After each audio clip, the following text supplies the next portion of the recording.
몇 달이나 지났네요. 소소한 전화도 문자도 나누기 어려울 정도로 요 몇 달은 우리 가족에게 바쁘고 영화 같고 생각 못했던 일들이 계속해서 일어나고 있어요. 하지만 대통령 후보보다 가족으로서 엄마 아빠의 모습을 사진이나 영상을 통해 볼 때 몸과 마음이 아프지는 않을까 늘 조마조마하고 걱정되는 건 어쩔 수 없나 봐요. 선거를 준비하는 과정에서 아빠의 사진과 책에 있는 자료들을 보며 항상 아빠는 저에게 어깨동무를 하거나 안아주거나 무릎에 앉히고 사진을 찍은 모습이라는 걸 알게 됐어요. 뿐만 아니라 우리 엄마 아빠 사이가 예전에도 이렇게 좋았었나 싶을 정도로 엄마를 아끼는 모습이 사진에 가득 담겨 있었답니다. 사랑꾼 그 자체였어요. 제가 무심코 지나갔던 아빠의 마음을 다시 한번 알게 되었답니다. 이야기한 적은 없지만 제 기억의 처음은 타가소예요. 친구들과 즐겁게 생활하고 며칠 만에 집에 가는 토요일에 낮잠을 자고 일어나면 오매불만 기다리던 엄마가 아닌 이모가 종종 왔답니다. 집으로 가는 동안 이모한테 투정도 많이 부렸죠.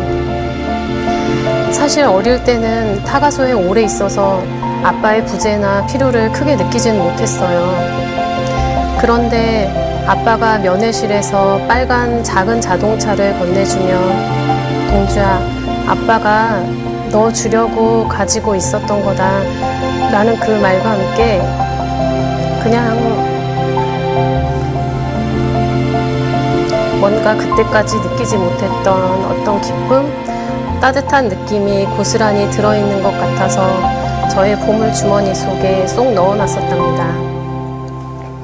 예전에 한 인터뷰에서 우연히 그 이야기가 나와 실물로 전했을 때 아빠의 눈가가 빨개지는 걸 보고 그 마음이 다시 전달되었어요. 아빠가 저에게 전해줬던 걸 기억하고 있다는 게 감사하고 더 가까워진 마음이 들었거든요. 사실 아빠가 교도소에서 석방되던 날 엄마와 일찍부터 기다리고 만났던 아빠의 이미지가 마음 한켠에 늘 있었어요. 덥수룩한 머리에 깡마르고 두꺼운 안경을 낀 채 큰 소리로 구호를 외치는 아빠는 멋진 것도 같지만 나와는 조금 거리가 있는 동떨어진 사람처럼 느껴졌었어요. 그 시기 이후의 사진들을 보다 보니 조금 투박하긴 하지만 늘 표현하고 함께하는 시간을 만들려고 아빠도 부단히 노력했구나. 낯선 아빠와 있으면 엄마에게만 귓속말로 이야기하는 딸에게 마음을 전달하려고 또 혹시나 잊어버릴까 싶어 기억할 수 있게 사진을 남기려고 노력하셨구나 하는 것들이 하나씩 새삼 느껴졌답니다.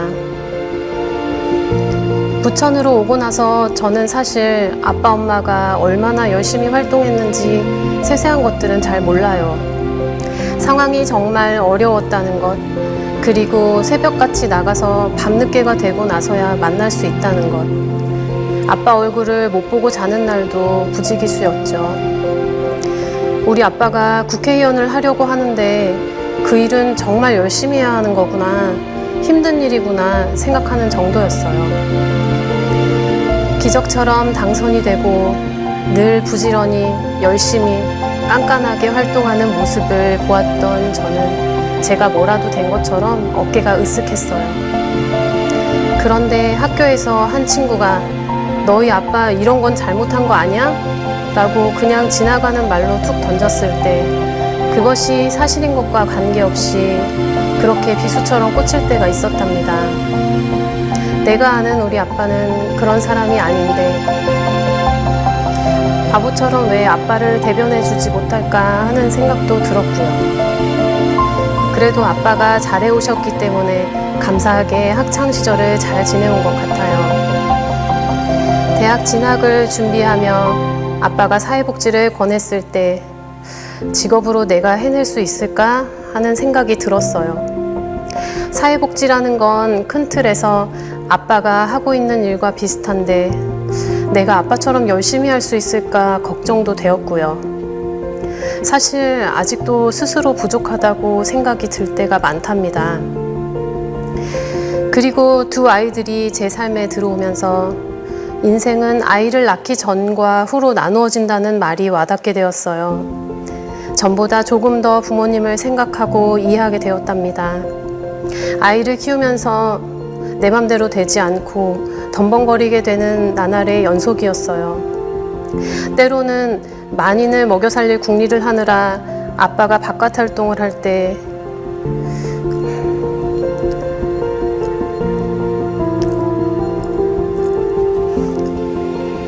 여러 가지 일까지 병행하며 혼자서 저를 키웠던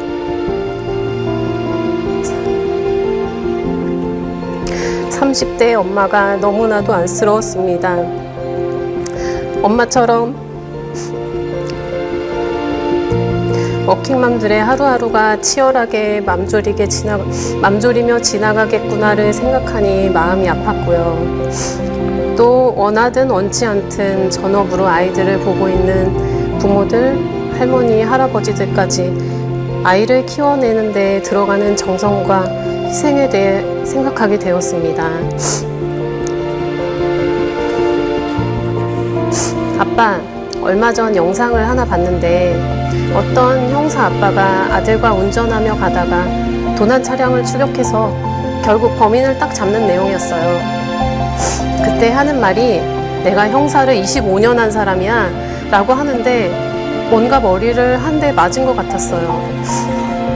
그 형사님이 본인의 직업에 자부심을 가지고 자랑스럽게 말씀하시는 것처럼 아빠에게는 노동운동가로, 국회의원으로, 도지사로, 장관으로서 언제나 머슴처럼 일한다는 생각으로 그 이름을 마음에 지니고 살아오셨다는 걸 알고 있어요. 어쩌다가 아빠가 지나온 길들이 누군가에게는 하나의 벼슬로 되어버렸기 때문에 오해를 받은 일도 있죠. 하지만 제가 지켜본 바로는 아빠에게 그 직업들은 하루하루를 허투루 보내기 아까워하고 어떻게 하면 잘 모실 수 있을까를 고민하고 실천하는 시간들을 만들어줬다고 느껴졌습니다. 제가 아빠에게 보낸 것보다 더 많이 편지를 보내준 아빠. 아직은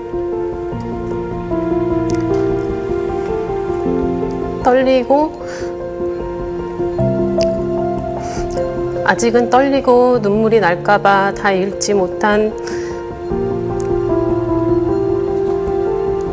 편지를 보내주셔서 감사합니다.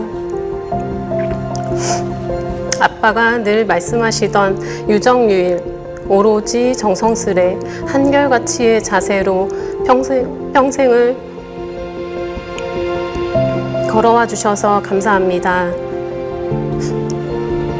주변의 바람으로 제 마음이 흔들릴 때도